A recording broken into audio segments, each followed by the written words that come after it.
দেখুন আমি আজকে চিড়ের একটা নাস্তা বানাবো, সেই জন্য আমি 1 বাটি চিড়ে নিয়েছি। এই চিড়েটাকে আমি মিক্সির মধ্যে একটুখানি ভালো করে গুঁড়ো করে নেব। দেখুন আমি চিড়েটাকে এরকম করে গুঁড়ো করে নিয়েছি মিক্সির মধ্যে। এবার এটা আমি একটা বাটির মধ্যে ঢেলে নেব। বাটির মধ্যে আমি পুরো চিড়েটাকে ঢেলে নিলাম। এবার এর মধ্যে আমি এক বাটি চিড়ে দিয়েছি, আর এর মধ্যে হাফ বাটি আমি সুজি দেব। হাফ বাটি আমি সুজি দিচ্ছি। এবার এর মধ্যে আমি এই বাটির 1 বাটি দই দেব। এই 3টি উপকরণকে আমি ভালো করে একটু মিক্সড করে নেব। এরকম করে ভালো করে মিক্সড করে নিতে হবে। মিক্সড করে এটাকে আমি 10 মিনিটের জন্য একটু ঢেকে রাখবো। দেখুন আমার মিক্সড হয়ে গেছে। এবার এটাকে আমি 10 মিনিটের জন্য ঢেকে রাখছি।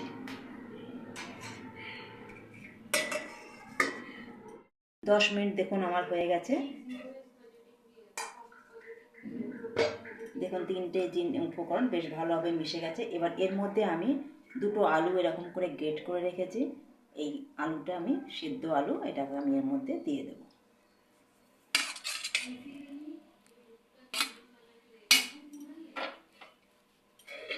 আর এর মধ্যে আমি যে বাকি উপকরণগুলো দেবো তার মধ্যে দেখুন একটু চিলি ফ্লেক্স আছে, হাফ চামচ মতো চিলি ফ্লেক্স, হাফ চামচ মতন জিরে, আর হাফ চামচ মতন ধনিয়া গুঁড়ো আর জিরের গুঁড়ো, আর একটু আমি ধনিয়া পাতা এরকম করে কুচি করে রেখেছি। এই উপকরণগুলো আমি সব এর মধ্যে দিয়ে দেবো।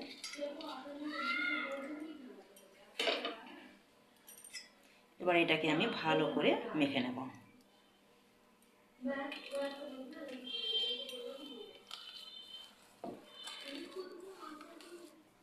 আমি এর মধ্যে দেখুন 2টো কাঁচা লঙ্কা এরকম করে কুচি করে রেখেছি। লঙ্কাটা আমি পরে দিচ্ছি। লঙ্কাটা দিয়ে দিলাম। আর একটু আদা আমি এরকম এর মধ্যে গ্রেট করে দেব। এরকম করে আদাটাকে এর মধ্যে গ্রেট করে দেব। এবার এই সারা উপকরণগুলোকে আমি বেশ ভালো করে মেখে নেব। দেখুন আমি এগুলো সারা উপকরণগুলো বেশ ভালো করে এর সাথে মাখিয়ে নিলাম। এবার এর মধ্যে আমি অল্প একটু তেল দেব। হাফ চামচ মতন রিফাইন অয়েল আমি এর মধ্যে ভালো করে দিয়ে আর একটু মেখে নেব। তাহলে ডোটা বেশ ভালো সফট হবে।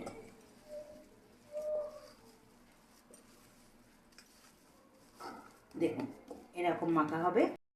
এবার এটাকে আমি এইরকম ছোট ছোট বল করতে হবে। বল করে এটা 2 হাতে এরকম করে করে একটুখানি চ্যাপটা মতন করে এটাকে মাঝখানতে একটা করতে হবে, ছেদ করতে হবে।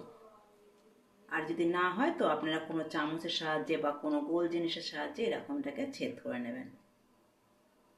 এরকম করে আমি সব জিনিসগুলো সবটা বানিয়ে নেব। চিড়ের এই বড়াগুলো দেখুন আমি এরকম করে বানিয়ে নিয়েছি। এই দেখুন এরকম করে বানিয়ে নিতে হবে। এবার এগুলোকে আমি তেলে ফ্রাই করব। দেখুন আমি কড়াইয়ের মধ্যে তেল দিয়েছি। তেলটাকে আমি মিডিয়াম আঁচের মধ্যে দিতে হবে। মিডিয়াম আঁচে এটাকে ফ্রাই করতে হবে। এবার তেলটা গরম হয়ে গেছে। এবার এই চিড়ের যে ইয়েগুলো বানিয়ে রেখেছি সেগুলো আমি এক এক করে দিয়ে দেবো।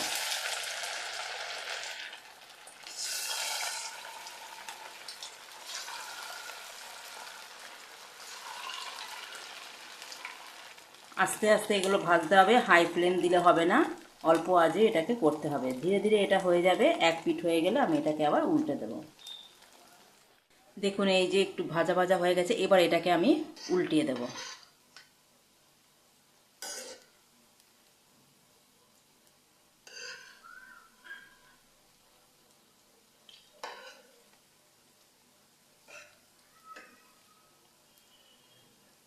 আমার গ্যাসের ফ্লেমটা একটু কম আছে, এটাকে একটুখানি বাড়িয়ে দেব। দেখুন আমার ভাজা হয়ে গেছে, 2 পিঠই ভাজা হয়ে গেছে। এবার আমি এগুলোকে তুলে নেব।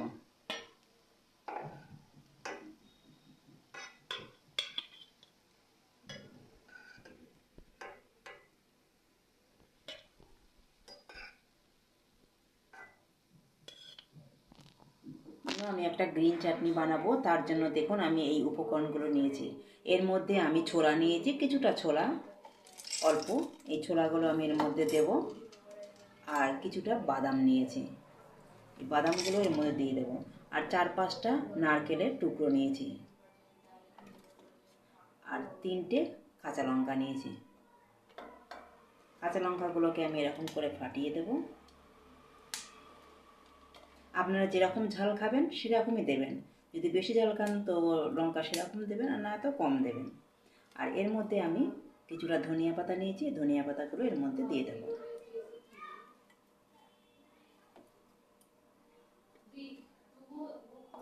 আর একটু তেঁতুল আমি দেখুন জলের মধ্যে গুলে রেখেছি, এই তেঁতুলের জলটা আমি এর মধ্যে দিয়ে দিচ্ছি। আর এর মধ্যে আমি একটু চাট মশলা দেব, 1/2 চামচ মতো চাট মশলা, আর 1 চামচ মতো কালা নমক, এইগুলো আমি এর মধ্যে দিয়ে দেব। আর এর মধ্যে একটুখানি আরও টক হওয়ার জন্য আমি একটুখানি লেবু, অর্ধেক লেবু নিয়েছি, লেবুর রসটা এর মধ্যে দিয়ে দেবো।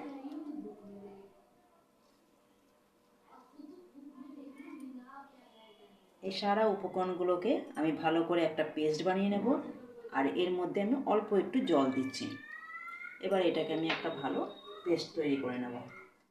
চাটনিটা দেখুন আমি এরকম করে পেস্ট করে নিয়েছি। এবার এটার মধ্যে আমি একটু তড়কা লাগাবো। এর মধ্যে আমি একটু সর্ষের তেল নিয়েছি, গ্যাসের ফ্লেমটা একটুখানি হাই করব। সর্ষের তেলটা গরম হয়ে গেলে এর মধ্যে আমি এক এক করে দেখুন 2টো শুকনো লঙ্কা এরকম করে ছিঁড়ে নিয়েছি, শুকনো লঙ্কাগুলো দিয়ে দেব। আর কিছুটা সর্ষে নিয়েছি, সর্ষেগুলো দিয়ে দেব।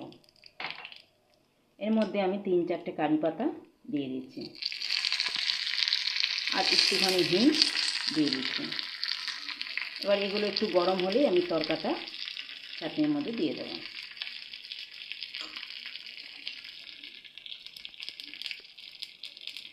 দেখুন এগুলো আমার একটুখানি হালকা ফ্রাই হয়েছে। এবার আমি চাটনির মধ্যে দিয়ে দিচ্ছি।